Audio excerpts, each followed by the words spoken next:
names like Woonsocket and Misquamicut and Narragansett are all, you know, whatever you want to call them, Indian or Native American names. That's why they sound so insane. That's why. Because they're all from the indigenous people. They were here before Tartary colonized North America, right? They were here before Tartary was here and completely erased from history and right off the map, gone. They must have been before them, right? Who am I to argue with history, right? After all, it's a very fluid entity that is history. Tartary was before Atlantis base. Yeah, that wouldn't surprise me. Would believe you though. Say, no, as Chris Columbus came here in 1492, Columbus sailed the ocean blue. Oh, please.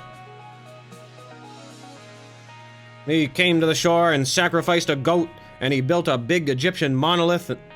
Oh my, please. Get off my back. History?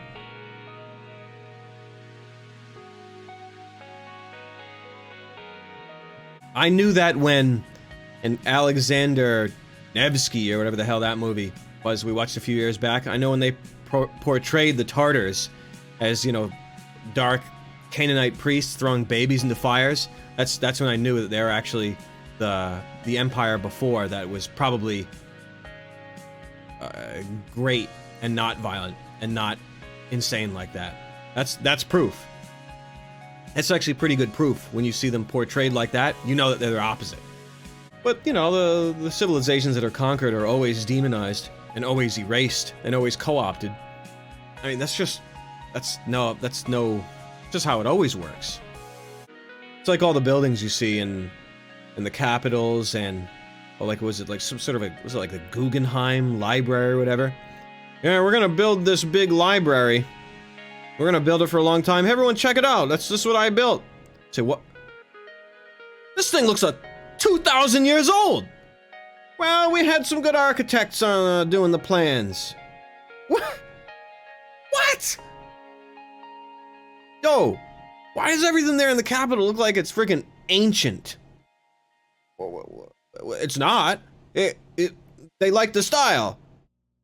It's new. It's actually new.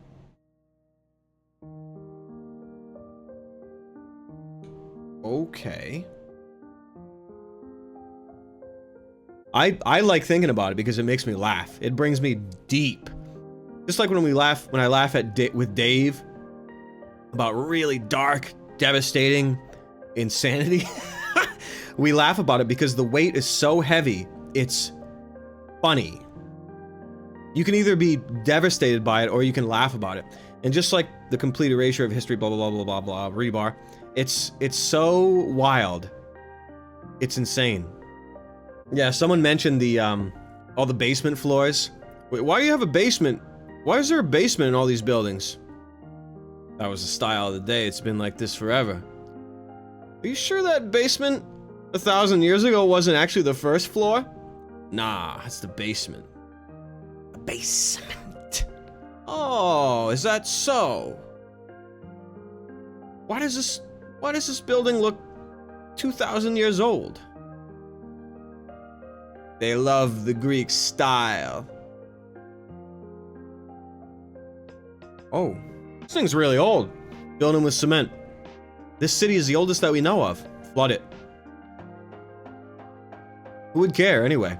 It's not their fault either. Life is hard enough, just getting out of bed in the morning. Just being allowed to live, it's hard enough. You got way too many things to worry about. Who the hell has time to worry about the history? I mean, without roots, there's nothing to revere. There's nothing to keep. There's nothing to stand for or fight for. Blah blah blah blah. I do understand that, but that doesn't change the fact that life is still so hellish just to even get by. People will never have the time or the mental space to even consider these things. No way in hell. Why do you think things are made so crushing? So you don't have time to think about those things. You think they're crushing because they need to be? You think they're crushing because that's the way the world is? I'm not so sure anymore. This world is hell, and it runs on in suffering and slavery. That's the world's hell. It's you know, I'm not so sure. I don't think it was always like this. I'm not so sure this planet was built for hell.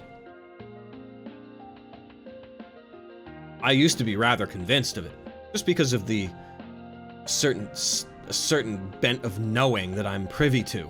There are very, very, very few people in this world that are privy to the bent knowing that has been bestowed upon me. You think it was always like this, and that's the joke. That's the running joke. It's always been this way.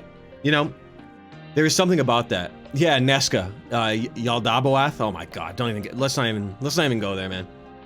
We can joke about the blind god, but I mean, we can go there, but you know, I don't want to freaking.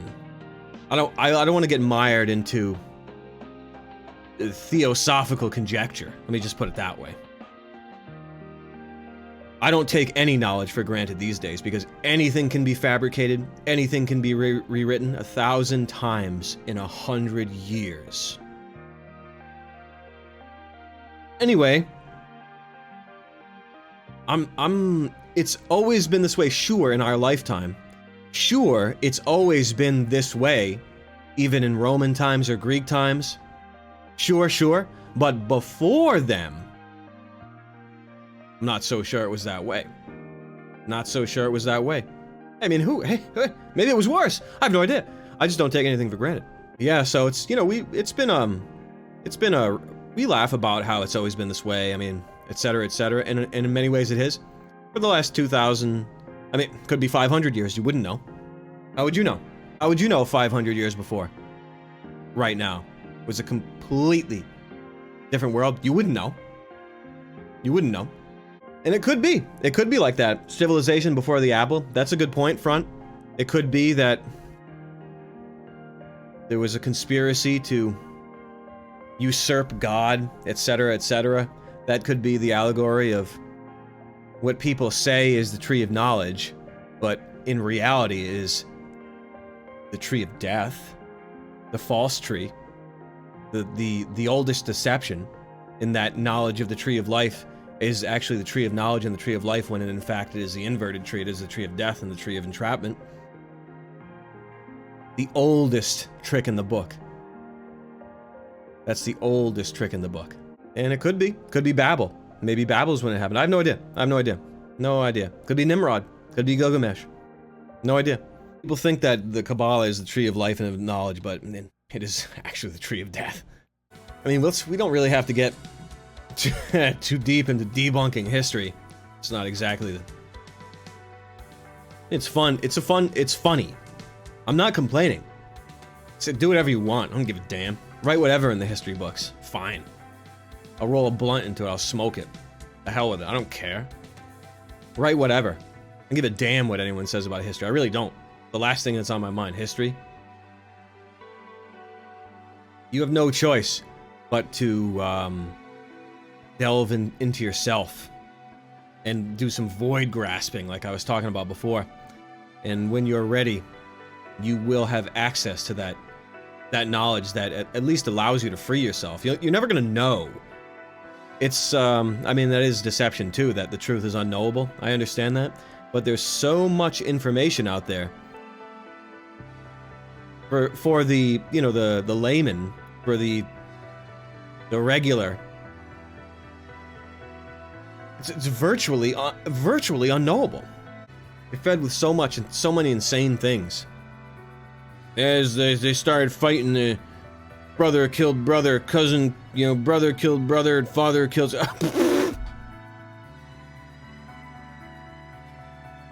Don't make me laugh. Don't make me laugh. Are you kidding me?